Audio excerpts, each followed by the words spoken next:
Hello and welcome to a very special episode of You're Dead to Me, a history podcast for people who don't like history, or at least people who forgot to learn any at school. My name is Greg Jenner. I'm a public historian, author, and I'm the chief nerd on the BBC comedy show Horrible Histories. And if you've not heard this before, the podcast is basically a coalition government between the rival parties of fun and facts under my feeble leadership. Today we are taking a trip to the polling booths of Britain in the 18th and early 19th centuries to chat generally about the general history of general elections, hosted by me, Greg Jenner. As ever, I am joined by two very special guests. In History Corner, she's an expert on 18th and 19th century culture and political history, specialising in the history of elections, which is pretty handy. From the University of Nottingham, it's Dr Hannah Nicholson. Hi Hannah, thanks for coming. Hi Greg, thanks for having me. How did you become a historian of politics? What's the route in? So when I was at school, I really hated political history, and my 18-year-old self would be appalled that this is what I'm doing. But when I was doing my MA dissertation, I found a really great handbill, which is sort of the modern day equivalent of what you get in your letterboxes when there's an election. And I just thought it was the coolest thing, and I needed to write more about it and find a way to write more about it. Well, that's pretty awesome. In Comedy Corner, she is making a sensational return to the pod after a crash course in all things Joan of Arc. She's a classically trained actress, a classically unrestrained comedian. You've seen her on The MASH Report, 8 out of 10 Cats, loads of other stuff, and you may have seen her touring show, Lemon, which is wonderful. It is Catherine Bohart. Hello. Welcome back. Thanks for having me. I'm so excited to be here. I really enjoyed it last time. I learnt loads. You did really well last time. You got like 9 out of 10 on the quiz. You were bossing it. I listen. I mean, I didn't know anything, but I sure was open to learning. That's the best way. Yeah, I really enjoyed it. I'm really glad to be here. Thank you for having Normally me. we ask you how you like history, but we know that you like history and that you studied it. So I'm going to ask you a different question. What's your favourite kind of polling station? Ooh, I'm going to say classic. Like, I love a community centre. I love an Irish polling centre because you know everyone there. So there's no sense of how's anyone going to vote. You know how they're voting. You've never seen anyone coming not sure? Like, there's not John from the village who's like, No, his wife will have told him. Like, he knows what he's doing. No, I love an Irish polling station. I will absolutely say that.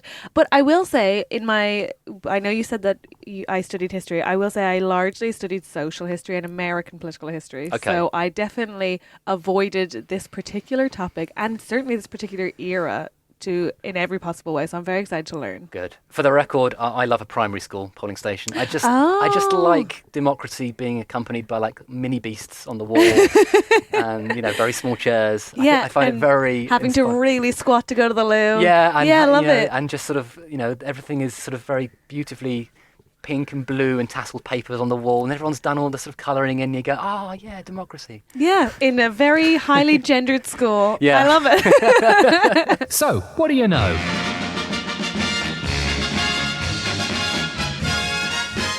All right, well, we begin the podcast as ever with the So What Do You Know? And this is where I try and guess what you at home might know about the subject. Yeah, tricky, isn't it? You all know that elections decide who's in power, what political party is going to run the country.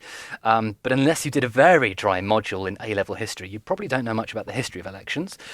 They have been around since medieval times, and you obviously will know the story of 1918 and working class men and some women getting the vote. You may have seen the movie with Meryl Streep, Suffragettes. You may have heard of Emmeline Pankhurst, but we're talking about the 18th century, which is not really part of our lexicon culturally. So I'm guessing it's probably Blackadder. That's what you've probably heard, isn't it? You've seen Blackadder, and in your head you're thinking Baldrick, MP, bribery, corruption, foolishness and idiocy. Well, maybe that's true, and we're going to find out, because certainly the 18th century is renowned for electoral corruption. But maybe that's not true. Today we're talking about the period of history. Act of Union 1707 is England, Wales and Scotland joining up to become Great Britain. That's our start point. And we're going up to 1832, which is the Great Reform Act. So it's about 125 years, I think. So Hannah, what is a general election? And when do we start to see them in Britain? And what kind of political parties are we talking about? Okay, so a general election is when UK citizens vote on who will represent them and their local area in the House of Commons. As you said earlier, Parliament was essentially a medieval institution, and the practice of sending 2 elected representatives to Parliament from each town and each shire in the country dates from about the 1290s. Right. But in terms of the period that we're talking about, the first British general election took place in 1708. a year after the Act of Union in 1707. So, get a bit more of a background picture. From the early 1700s until 1911, a parliament sits for 7 years unless the monarch dies. That's intense. Yeah, I mean, they really commit, don't they? Wait a second. Unless the monarch dies. Yeah, so if a monarch's like, oh, I've got the sniffles, and then boom, dead, then they have to do a new parliament. They've got to have a new election. Seems like a bizarre choice given that the monarch's unelected to be like, the elected representatives should go to the polls again because some random dude who's in power because of a real god who definitely gave him the power. Here we go. Has popped his clogs. Or her cogs. I mean, you know, Queen Anne died. I'm so sorry, you're right. I always forget how many women are in politics in the 1700s. Is it a wash with clunge? I'm sure it is. Sorry, the Queen could die. Queen Anne died, and then they got George I, and he's the first Hanoverian, and then it's a lot of blokes, in fairness. Yeah. But there were lady queens. Yeah, lady queens. Or lady kings, I suppose, technically speaking. No, I liked lady queens. We're in Soho. You need to clarify. True, Good, that's I got it. So it's every 7 years, this parliament, and it's also in this period that we get a prime minister. Now, I'm going to ask if you know the first ever prime minister. Have you ever heard of this person? Give us a guess. Give us your best political name from the 18th century. I don't have one. That makes me really uncomfortable. I'm like, all of mine are way too late. All right. Does it begin with a P? Does it begin with a P? There is one that begins with a P. There is one beginning with a P, but that's later. Oh. Then I'm at... So Robert Walpole. Wasn't even close. Not even like... not even close. So there were no prime ministers before this? Right. Okay. Hannah. So Robert Walpole essentially emerged as prime minister sort of partly as a result of a split in his party, the Whig Party. Okay. So this split helped him to consolidate his power. Then later in 1721, he was appointed First Lord of the Treasury, Chancellor of the Exchequer, and Leader of the House of Commons. So this essentially was him being Prime Minister, but the term didn't really exist as an official title as we would use it today. And who was considered like top row of the House then, until then? Well, prior to that, you have privy councillors. So the whole role of Parliament is to counsel and advise the King or the Queen. But at this period in history, we've had a constitutional reform. That's fun, isn't it? Okay. In the 1680s, which is the bringing in of the constitutional monarchy, which we now have today. Now, the crucial thing about Walpole, the reason he sort of steps up, is that the King doesn't speak English. That's the main reason. What George does he I, what do you think he speaks? I don't know. French? No. Oh, that'd be nice. No, German. German? George I is a Hanoverian. He's dropped into the role because he's a Protestant and they don't want a Catholic king. So they go hunting through the family tree and they go way down the family tree, like way, way, way down it. And they find this random German bloke and go, he'll be the King of England and Scotland and wherever. And they drop him in and his name is George I and he doesn't speak a word of English. They're so anti-Catholic kings that they're like, call up George there. Go on. He doesn't... Get the German on the phone to him and we'll have George in. Yeah, he's the first king of the Georgian dynasty.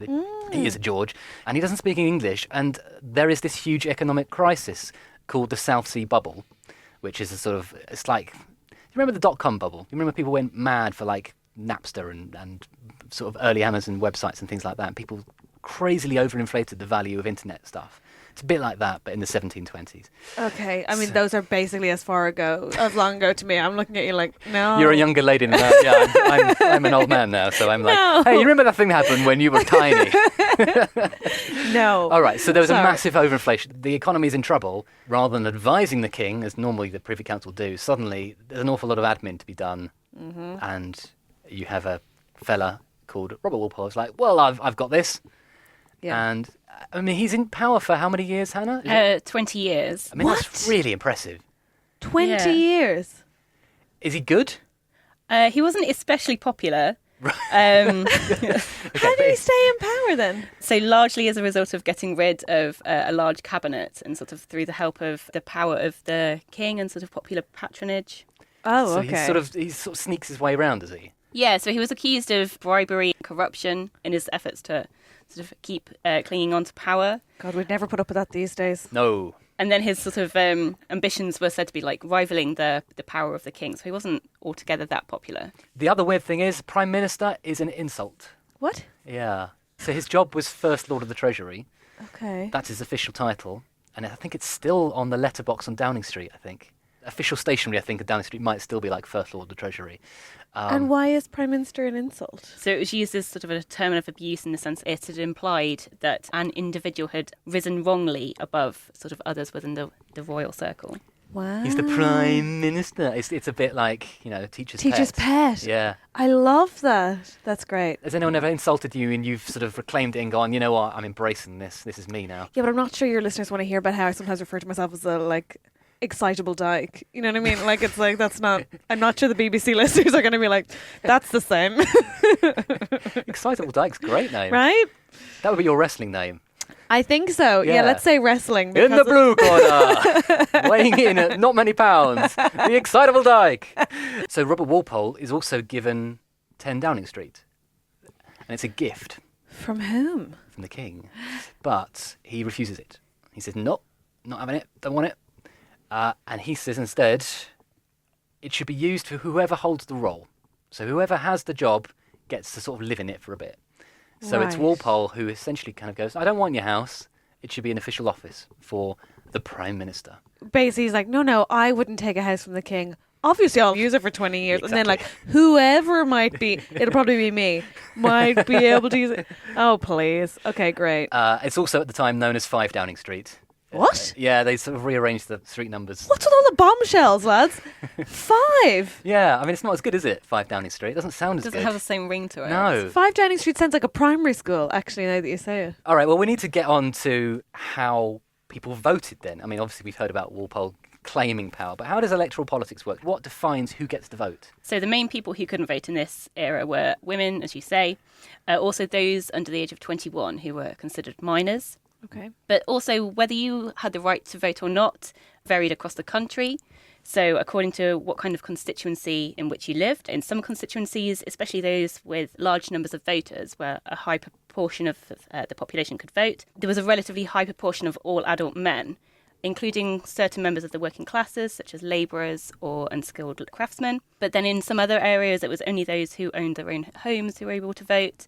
And also, until 1829, Catholics were unable to vote. How is it that it changes constituency to constituency whether or not you can vote? Because there's about 5 different types of borough constituencies, Yeah. all with their own rules as to who could vote. Yeah, so you've got the counties that vote with a 40 shilling valuation of freehold land. Then you've got the freeman boroughs, where people who have freeman status get to be granted by apprenticeship, purchase of marriage, or the daughter marrying into a freeman's family. Then you've got the Scott and Lot boroughs. The vote goes to the household property owned by the occupiers. Then you've got the corporation boroughs. The vote went with membership if you belong to a corporation. And then you've got the burgage boroughs. And then my fafavourite one, Catherine, can you guess what a potwalloper borough is? A potwalloper. A potwalloper. It sounds like that borough is high on life. Potwalloper. I don't know. Okay, so potwalloper, or householder boroughs as they were also known, enabled all householders who had a hearth where they could boil a pot and lived in the property to vote. Wow. So it's just varying degrees of classism. Yeah. Okay, sweet. And every area's sort of got its own weird rules, and it's all very strange and very confusing. Right, so no women, but as long as the men own a hearth where a pot will be boiled, where they'll probably never boil it, Yes. then they can vote while she boils the pot. Give That's me it. a Yeah. break. Okay. And if they've got a specific trade, or if they belong to a certain corporation, they might get... Yeah, so there's... Everywhere you go has got its own sort of little local customs and rules. If you were running some sort of despotic tyranny, and I'm not saying you are, Catherine, Yeah. 'cause you seem very nice, what rules would you put in place to stop people you don't like from voting? For me, anyone who puts carrots in spaghetti bolognese, instant Ooh, exclusion. I can't. I have just lost my Are you a vote carrot? in your... Are you a carrot bolognese lady? Yeah, but I'm a vegetarian. I'm- What else are we putting in I'm there? sorry, I'm lads? not standing for it. Okay, well, I So guess... where are you drawing your line, is what I'm saying. I guess I'm people who don't move down in the tube. Yes. When it's clearly got space, those people should lose their vote instantly. Also, people who bring their dogs to workplaces and then don't want to share their dog with the other people who are at the workplace. It's like, I'm sorry, this is a public space, so your dog's public, and I want to play with him. It's not your dog, it's an office dog now. It's an office dog now, and communal dog. the dog and I will see you later. I think that's a pretty good mandate Yeah. for power. I think so. If you put that in your manifesto, I think people would vote for... Great. Definitely the dog thing. Yeah. You pick up a lot of voters there. Yeah. The reason you've got all these sort of weird little rules in place is to keep some people out from voting. Some people aren't allowed, women certainly not. because women can't be trusted to have opinions. So you wouldn't know what time of the month that vote would fall on. Do you know what I mean? Well, sure. You couldn't be trusting them. Sure. Imagine. You know, the terrifying chaos of ladies with opinions who were hormonal. You'd need someone to wipe the floors. It'd be a nightmare. An absolute nightmare. But 1801, it's thought that about 500,000 people were allowed to vote, which is about 16% of adults. So there is a relatively large electorate in terms of like people, but it's not a good number in terms of ratios. Is your vote public? Ah, well, let's get onto that. Sorry, then, I shall we? keep asking. No, Sorry. that's good. Let's move on to it. It turns out I actually love old school elections. One of my I didn't realize I had so many questions, but I'm really into this. Great. It's cooler than people think. Yeah. Hannah. It's more like an episode of Survivor than like Yeah, it's great. exactly. It's like you can vote, you can't vote. We'll need to know what your vote is. I Yeah, love exactly. it. You can vote as long as there's a dog in the office. Yeah. Hannah, are people voting publicly? Yeah, so until 1872, Secret Ballot Act, all votes were public. Okay. People generally got 2 votes each, unless it was like a by-election or something, in which case you'd only get 1 vote. So you get 2 votes. So you get to vote for 2 MPs. 2 MPs because each constituency or most constituencies have 2 MPs each. I would vote for the same person twice. I really like Steve. He's getting both my votes. I feel like that would be a waste of your privilege, white man with your property. But We can't be trusted, white men. No. Sorry. Let's talk, I guess, corruption. The Blackadder episode tells us that corruption was rife in elections. Can we talk about Old Sarum? Because that is surely the thing that everyone who vaguely knows this story knows, that particular case study. Old Sarum is a sort of medieval village that's been abandoned. Yeah. And it's on a hill. Yeah, so it's a Wiltshire borough, which essentially, as you say, was an abandoned village on a hill, but still sent 2 MPs to Parliament, despite the constituents only being a flock of sheep.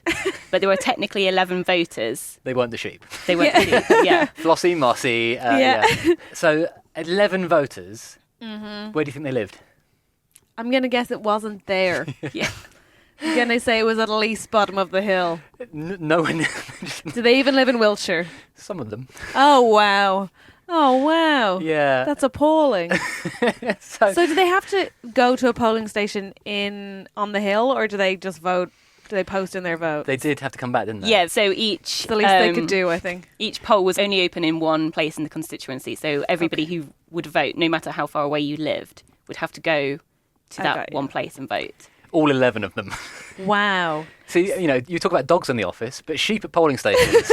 Yeah. But I think people would get on board with a corrupt democracy if there were more sheep involved. That's what I'm Maybe saying. you're right. Maybe you're right. Or dogs, I think. But okay. How long did it go on with people voting there until anybody was like, what the hell, dude? There's nobody living there. Until 1832. Yeah. What? Yeah. From 1708? Yeah. Give me a break. And the seat was so valuable. Well, the 2 seats. The land was so valuable because it essentially gave you a guaranteed position in Parliament. So the land was worth £700 in terms of agricultural land. In terms of like sheep land, 700 quid. It was sold for, guess how much? I'm going to say like 2,100. 3 times. £60,000. What? Which at the time is... Bazillions. Tens of millions. Yeah. Yeah, bazillions is probably more technically right, but sure, Greg, you can guess too. And I'm right also, I believe, Hannah, that property leases were temporarily lent to people's friends. So Oh my God. you could say, hey, you technically own this for like this afternoon. Do you want to So- lend of my vote? Yeah. Of course you could, because it's just like a pencil case or a cup of sugar. You just have a bar of that. I mean, we do it with Netflix accounts. Yeah, totally the same. Yeah, so in some cases this did happen, especially in constituencies, more than borough elections. But you also got the threat of eviction. So if you didn't vote in the way that your landlord sort of expected, course. if they had control of the constituency, they could sort of throw you out of your house. Because that's obviously like coercive. Was it also like that's like a threat, but was there also positive incentive? Did people just pay people to vote certain ways? There could be. I mean, there's one MP famously who threw 500 guineas into the crowd Yeah. as a sort of polite way of saying, vote for me. Yeah. Cool. So bribery was rife. It wasn't bribery. It was just a gesture of goodwill. Oh, I'm sure. Seen as treating the Treating, voters. okay. That's sort yeah. of the official term that they used. So an electorate of sheep, that's good. Lending your vote to your friends, that's great. People living there but not actually living there, that's lovely. 11 voters. And I thought first past the post was madness. Yeah. I know. There's a story of the MP of Appleby in 1802. He has 1 voter. And we looked into this story. Sorry, what? And Hannah, you basically came up with an interesting conclusion on it. I looked at the election of 1802, which is when he sort of claimed, he wrote in a letter to his wife that only one voter selected him. So I looked, and there's no election that took place in 1802 in the constituency of Appleby, which is where this happened. Right. So what I think probably happened in this instance, often there was a nomination of the candidates. So people would just nominate who they wanted. And if there were two candidates and no other people in the running, Okay. there was no election. They'd got their two people they needed. Yeah. So I think the one voter who he's talking about in the letter is probably just one nominee. Wow, what a weird flex to your wife to be like. In a way, it's bragging, but in a way, it's also like, what a sad version of events. Darling, I won with 100% of the votes. Yeah, there was It's one kind of voter. not bragging though. No, that's why I can't quite figure out if he is or isn't. It's like a weird. It's like he could have left that detail out. Hannah, it sounds like running for office. That sounds quite expensive because there's bribery involved, and you've got to go and you've got to sort of presumably bribe a few people to vote for you, and you've got to have your mates, and you might have to buy the land. Elections were hugely expensive, so most of the money in most of the contests went on providing sort of food and drink for the voters. That's where a lot, sort of the bulk of money was spent. Right, so you've got to sort of throw a bit of a party. Yeah, essentially. And Catherine, Wow, do you I want would prefer that if that was the case now. To Well, like, okay, so I was going to say, like negative campaigning or whatever they spend their Yeah. or campaigning. I'm like, if it was just like who puts on the best party, I would have. What a great time for voters that would be. I mean, obviously not, but it would be like a sort of Taskmaster episode or something. yeah, wouldn't it? exactly. How many people can you feed with this much money? Great. And also, I guess polling at the time, well, these days, polling is one day, isn't it? Unless you do electoral votes where you send them in the post. But now we go for one day to vote in an election. Yeah. Do you want to guess how long polling was open for in the 18th century? Well, okay, so they had to be in situ to vote. Mm-hmm. So, I mean, I hardly think people were coming like internationally to vote. No. So let's assume they have to get across country. I'm guessing they travel by horse. Yeah, cart, yeah. I said all of that as if I was then going to be able to estimate Yeah. how long it takes to get across the country by horse and cart, when actually I have no idea. I'm going to say logically people should have had the benefit of like 2 weeks. So generally polling lasted a week, but in some cases it could go on for sort of weeks at a time. There was a guy called Henry Brougham. I think he was an anti-slavery Whig, so a member of the Whig Party. It's really sad that you have to define that. He was actually anti-slavery. Yeah, he like, wasn't- he that wasn't should be keen. standard. wasn't keen on it. He looked at it, he thought, you know what, not for me. Oh my god! so And are he's- the Whigs the left? Of Yeah, the okay, time? let's... so ish. I mean, you do that. Yeah, There's not really a left at this point in Okay, history. on the spectrum of right, Yeah. are they more centrist? they're more liberal than the Tories. Yeah. But like Australian liberal rather than like Yeah, liberal. Great, yeah. okay, cool. Yeah, so you've So got the the- Whigs with an H, Whig, like The that. Whigs, okay. And then you've got the Tories, the Conservatives, and those are the two main parties. And then there are sort of independents occasionally. Yeah, but- you do get sort of independence, and sort of the organisation of party was quite different. So there was no national party sort of in terms of organisation. Yeah. And was Brotham, is that his name? So Henry Brougham, I think, was his. It's a weird way of spelling it. But I think it's Brougham. Broom. Is it Broom? I think so. God, I mean, What? Jesus. Man, come on. That is not what I thought you were going to okay. say. Wow. Brougham. I mean, you want to call that Broom? You do that if you want. But my God, that's Brougham to me. That's amazing. You just got schooled. I got Amazing. schooled on my own podcast. Well, this is why you have the PhD. and I That's don't. amazing. He goes to Liverpool to contest it. He'd previously been an MP in a rotten borough in Cornwall. And he Okay, so decides- not a totally great guy. No, but he goes to Liverpool and he's going to test it. And he gives 206 speeches. And he loses. You just No, think, they were "Oh just sick my-" of his voice. Like, there's so many speeches. So if you think about how much money he's thrown at this, probably.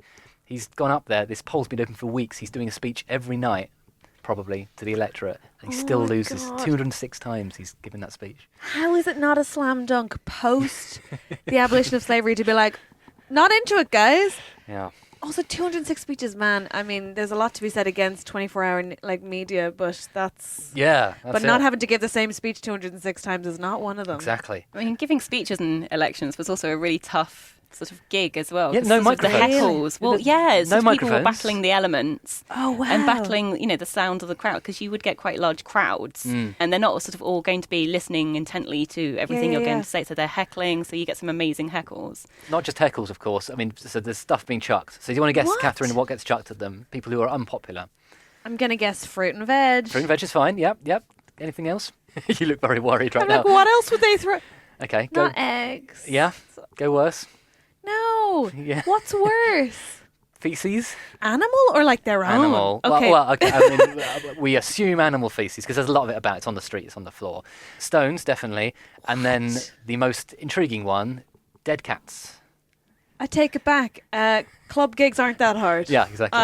What are you complaining about? That's dead cat. Dead cats. And dogs, dead dogs and too. dogs, but cats, I guess they're harder to throw. Yeah, they're a bit heavier.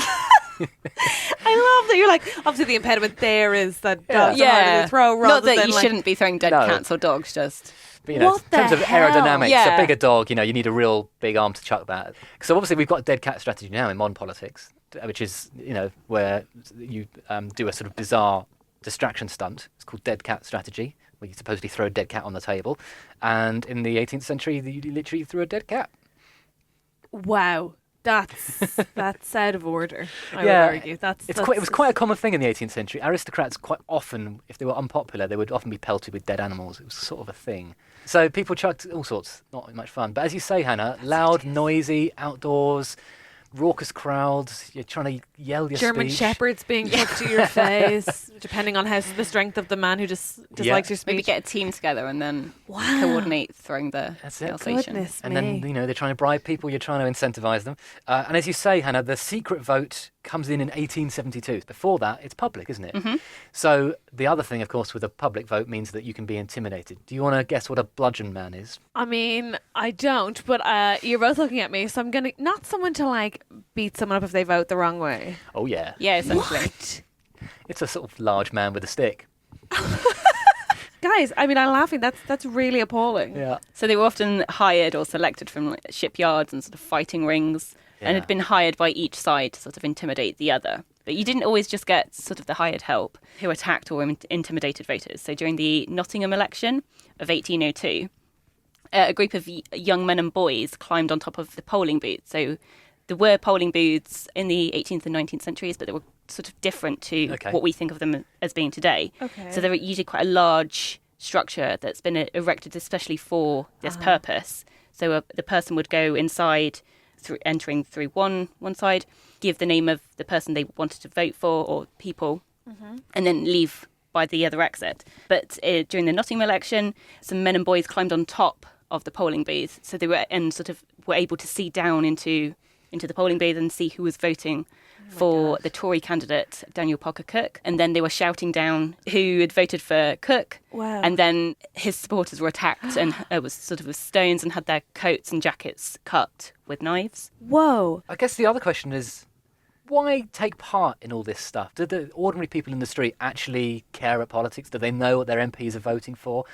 Are they enjoying it? Is it sort of like theatre? Is it spectacle? Yeah, so they were hugely politically engaged, partly as a result of a huge range of election canvassers you get being printed and distributed around the constituency, sort of in the run-up and during to the polls opening. Also, you get sort of election songs being sung, sort of composed and sung, and then often ballad singers would sing them, but also sell the handbills of their ballads. So before, oh, Jeremy Corbyn, oh, Jeremy, it would be, oh, Henry Broome. Yeah, but sometimes they were set to Should be popular Brougham, songs of yeah. the time. Sometimes Okay. they were patriotic songs, but they weren't always patriotic messages. So there's one Okay. set to the national anthem, Okay. but it's instead of God Save the King, it's Bob Shave the King. But in this case, shave Weird. means decapitate, like guillotine, Wow. not sort of give him a shave. I love that they use like a clapback mentality on their Yeah. national anthem. That's great. Although Phenomenal. I prefer just shave him. I like the Yeah. idea of just get in there and just like, right, come on, proper grooming. Wow. So we kind of said at the beginning of the show, really, that women weren't allowed to vote. And I'm now going to somewhat backtrack on that a little bit, because I think some were able to vote. And some women did take part in politics, didn't they? Yeah, so technically before 1832, some women technically qualified to vote in constituencies where the franchise was dependent upon homeowner status. So usually they were wealthy single women or widows. Wow. But only a few actually ever voted in sort of person. Generally, they appointed proxies to vote on their behalf. But then occasionally A you man, get... presumably. Yeah, a man. But there are instances of where even women who didn't qualify to vote still kind of gave it a go. So, I love that. Talk to me.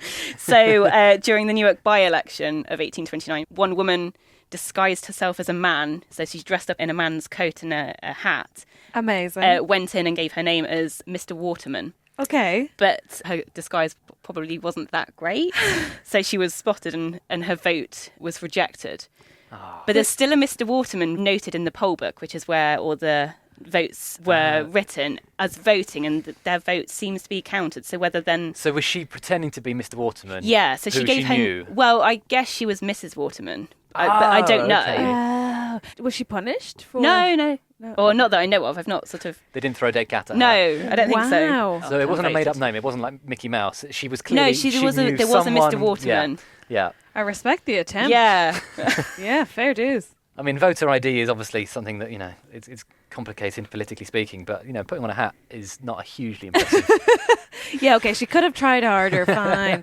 But those who didn't have the right to vote still were able to take a really quite an active role in parliamentary politics and elections. So certain women, usually from quite elite families, often played quite a public role in canvassing. The most famous example would be the Duchess of Devonshire. So Georgiana. Yeah. Yeah. Canvassing on behalf of Charles James Fox during the Westminster election of 1784. Even further down the social scale, women often took quite an active role during elections, so either attending the hustings or being part of processions and sort of chairing ceremonies when the elected MPs would be sort of paraded around the town on a chair. Of course Nice. they would. Yeah, so classic, they yeah. were often part of those processions and celebrations. So they were like, the women can organise and get us votes and do the hard work, provided that they are already rich, educated and privileged, and then we'll just take the seats in the House of Commons. Oh, that's so lovely. That's really good to hear, yay feminism. Okay, and so I assume that also means that you never really have elected representatives appealing to the interests of women because there's no value in doing so. So a lot of the election handbills and literature that was produced wasn't always tailored to them, so it didn't address them specifically, but that doesn't mean that they wouldn't have read it. Also, you get examples when at the hustings, the candidates would make speeches, and sometimes they would address the women specifically, sometimes saying, you've not been addressed so far during this election, and sort of appealing to them that way. So they were definitely involved in elections and campaigns. Okay. It's time probably for us to move on to a slightly different element here. We have a lovely Irish comedian in the room, so let's do some Irish history. And the crucial thing to say is that Ireland is part of this story as of 1801. In fact, slightly earlier, really, because 1801 is the Act of Union. That's where Ireland joins Britain to become the United Kingdom. Joins. Well, yeah, exactly. Let's talk a little bit about it. So, throughout the 18th century, the British had essentially forced repression and land confiscation on the Irish people and had reduced the rights of Irish Catholics. And this led to a lot of political violence and a revolution and revolt and so on. The most famous one, the Irish Revolt of 1798. I mean, presumably you do it at school. Is that something you know a bit about? Yeah, I mean, it's sort of everything in Irish history in terms of curriculums is a precursor to 1916, so you Sure. have like a slow build. So yes, but there were then those before that as well. There are several, and Yeah. then there's one in 1803 as well called Emmet's Rebellion. Yes. But 1798 is sort of quite an important one because the French get involved as well. And Napoleon's trying to help the Irish rebel against the British. Interesting. But it kind of brings forward a really interesting guy who is a hero in Ireland, Daniel O'Connell. Not to be confused with Daniel O'Donnell. I mean, your grandmother's favourite. Exactly. Everyone loves him. I mean, a real fine line between having cats and knickers thrown at you. But yeah, it's not to be confused. Good to know. Great. That'd be a really weird sort of job It swap, would be wouldn't a it? weird mix. Yeah, absolutely. Absolutely. I don't know how effective Daniel O'Donnell would have been, but man, the ladies would have loved him, provided that the ladies were octogenarians. Yes. For listeners at home who don't know who Daniel O'Donnell is, he's a very smooth crooner. Is he? Or is he just... Yeah. Okay, yeah. You know what? Don't cast aspersions on Daniel O'Donnell No. because that's how you get excommunicated. Daniel O'Connell was a political activist on the part of Irish Catholics. And a proud Dubliner, and there's a statue of him, I believe, in Dublin, I think. Yes, Yeah, he's I mean, from Kerry though, isn't he? I believe that he's well represented in Dublin. I Yeah. think. The other thing about Daniel O'Connell that's pretty famous is that he won a duel and killed a man and then felt real bad about it. Well, yeah. How did he think that was going to go any other way? Well, he was famously he was sort of a pacifist. He really didn't believe in violence. He didn't take part in the Emmet Rebellion. He didn't take part in any of those things. But he ended up in this duel and he sort of shot the guy and then You'd feel horrendous. the guy died and he was like, "Oh my God, I'm so sorry." That's anyway, horrendous. that's by the by. He is known in Ireland as, do you know his nickname? He's the emancipator, but he's also Yes, or the liberator. the liberator. Yeah, exactly, okay, great. Yeah. So it's 1798. Daniel O'Connell, not Donald, is neither crooning nor receiving knickers. He is not party to, but aware of the rebellion. Yeah, so the rebellion largely failed, largely of the arrest of sort of many of the ringleaders. The 1801 Act of Union was then designed to sort of neutralise the problem. So the plan was for the Act of Union between Ireland and Britain. Eventually, in February 1800, the Irish Act of Union passed by 158 votes to 115, and then it came into effect on the 1st of January 1801. So the result of that was that the Irish Parliament was abolished, and instead Ireland was given 100 MPs at Westminster. But Catholics weren't allowed to stand. They could stand, but they weren't allowed to go and take their seat in Westminster. Right. So Catholics were just essentially removed from the political process. But Daniel O'Connell is this great orator who steps up and goes, come on, this is ridiculous. This, you've taken our parliament off of us and we still haven't got any rights. Okay. Catholics weren't allowed to vote. They weren't allowed to have certain government jobs. And this was brought down in 1829, isn't it, Hannah? Yeah, the so-called Catholic question had been discussed since the late 18th century, and there'd been plans to include emancipation as part of the Act of Union, although this was opposed by George III, who opposed it on the belief that it undermined the Protestant constitution. The issue of Catholic emancipation became a major discussion point, and some elections across the country came to be dominated by the question of Catholic emancipation, along with the idea of parliamentary reform. But despite this, in some areas, anti-Catholic feeling still remained really quite high. So you get petitions being sent to the Commons, both in favour and against emancipation. So in 1828, the Test and Corporations Act, which had barred dissenters, Protestant dissenters, from holding civil and political office, they were abolished, which to some degree paved the way for Catholic emancipation a year later in 1829. And so it's in 1829 that they are allowed back in and given equal rights, thanks to Daniel O'Connell. Okay. So, Wow. Hence the liberator. Yeah, makes sense. And the knickers being thrown at him. Yeah, and no, absolutely. Get that man an album. Let's have him at Christmas #1. Introducing. Yeah. Amazing. But presumably, come 1829, you still had all of the same disabling factors for people not being able to vote. So, Well, that brings us very neatly, thank you, Catherine, to dun, dun, dun, the 1832 Great Reform Act. oh, great. So this is the sort of biggie now. So 1829, as you say, is a really powerful, really important moment. But it has a knock-on effect as well. And that knock-on effect is the sort of push for more reform. And 1832, Hannah, it's a really closely fought battle, isn't it? Yeah, so the idea of parliamentary reform and sort of the need for reform had been discussed from the middle of the 18th century, if not before. And there'd been numerous attempts to introduce a bill into the Commons since then, but they were rejected each time by the Lords, the House of Okay. Lords. Sort of a hugely complicated, sort of toing and froing Yeah. story to try and get the reform bill to be passed. So then in April 1831, Parliament's dissolved. Did somebody die? No, not this time. It was just the so 7 the years. government was defeated on a particular point of the bill. Okay. So then at the subsequent election, this returns a largely pro-reform majority in the Commons. So in July of 1831, there's another bill which passes through the Commons by a large majority again, but it's rejected in the House of Lords. Not again. So that it's rejected in October, and then this sparks riots across the country.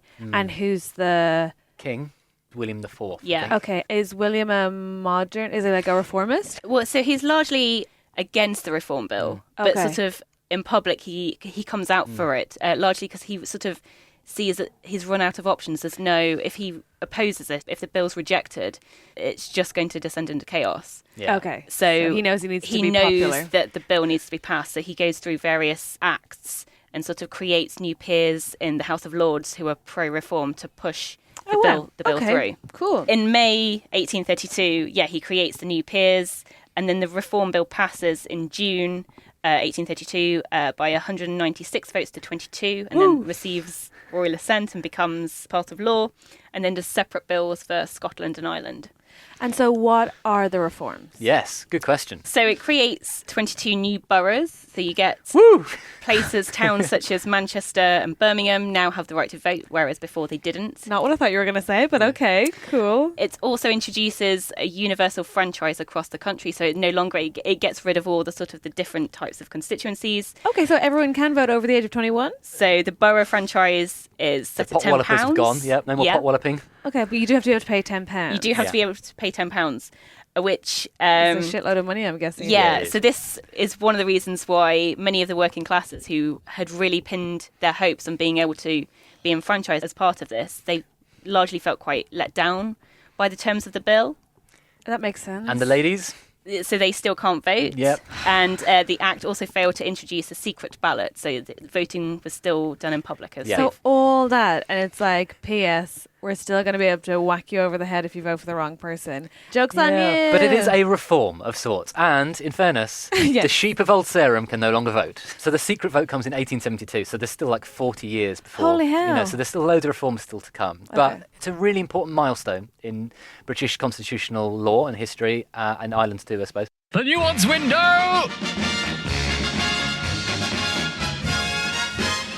All right, we've got to the point of the show that I love the most, which is called the nuance window. And this is where Catherine and I shut up and we allow our expert. Your favourite part of the show is where Catherine shuts up. Favourite bit of the show Charming. is where I have a little nap, and then it's where we get to listen to our expert freewheeling and talking for 2 minutes on something they particularly specialise in. And Hannah, you have researched the history of elections specifically, but you're really like good on like election sort of pamphlets and bump and that kind of stuff, aren't you? Yeah, although that wasn't necessarily what I was going to focus Okay. on. So I was going to focus a little bit on the types of canvases that were produced over the course of canvassing and the way in which that allowed those who were not eligible to vote still were able to sort of get involved in elections and take part and have access to political opinions. Okay, so from elections of the 18th and early 19th century, they were in some ways they're quite similar to our own 21st century elections.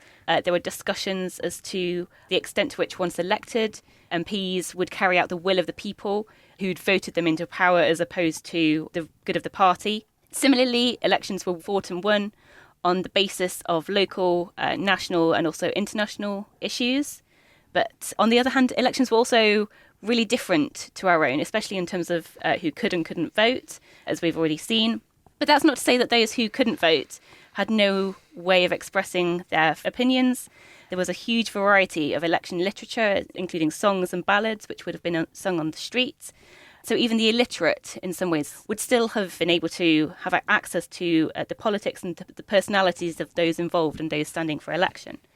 So before voting began, voters often took part in an informal show of hands that often had the power to sway the basis of an election. So often a candidate would sort of retire if they could see that they were really unpopular. Finally, the thing I want to really emphasise is the fact that we often focus on the idea that elections during the 18th and 19th centuries were really corrupt and voters were easily swayed in the choice of a candidate based on sort of how good a bribe they received.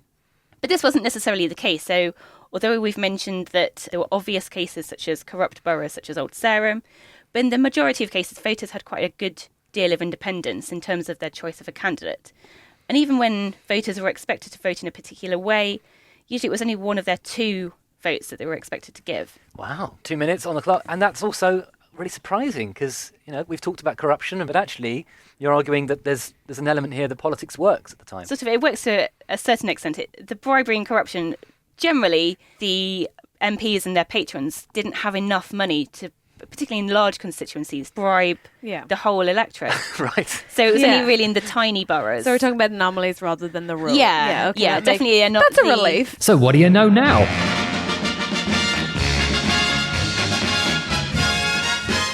We've reached the part of the show which is called the So What Do You Know Now? This is where our comedian guest, Catherine, is tested on what she has learned today in our exciting podcast. And, I mean, in fairness, this has been fascinating, but quite technical and quite tricky at times because we're talking about law and constitution and stuff like that. Some of these questions, you may not ace, but I have great faith in you, Catherine. I have no faith. You got 9 out of 10 last time, and you have a history degree, so. But I So no talked pressure. so much. Why did I talk so much? Why didn't I just listen? It's fine. It's not a problem at all. I'm going to be a generous marker. Okay. So you've got a minute on the clock. A minute. 10 questions. Here we go. Okay. When was the secret ballot introduced? 79. 1872. 1872? It is, yes, sorry. 1 point. Okay, until That's so generous. 1911, the lifespan of a parliament was how many 7 years. Exactly, and guess what happened? The king died. Yes. Or the queen. What was a potwalloper? A borough where the way you voted was if you owned a hearth in your house. Absolutely. How long were the polls open for, generally? Approximately a week. You are nailing this. 4 out of 4 so far. Which dead animal was often thrown at candidates during Cats. hustling cats? Who was the first de facto prime minister? Walpole. Yes, Robert Walpole. Until the Great Reform Act, approximately how many parliamentary seats were uncontested? We haven't said this, so just have a guess. Now, lads, what? Just random. I don't know, like 30. 70% of seats were uncontested. Sorry. Oh, I didn't know we were talking percentages. My apologies. It's fine. I wasn't close either way. What were the two main political parties in the The 18th? Whigs and the Conservatives. Yes. When was the Great Reform Act? 1829. 32. 32. Damn it. 29 was the Catholic Catholic emancipation. Sorry, I only talked about my own reform that I care about. Go on. And which famous Irish political leader is known as the Liberator? O'Connell. Daniel. 8 out of 10 is a very strong score. Ah. It's a strong score. No, and it means I'm getting worse as we go on. Not at all. This is I contested it's 8 out of 9 for I was never told the initial information. The uncontested on the- elections. That was like that a is a sneaky fair one. complaint. What kind of So, curriculum is I not don't think we being... really touched You know what? Actually, I'm gonna give you that. 8 out of 9.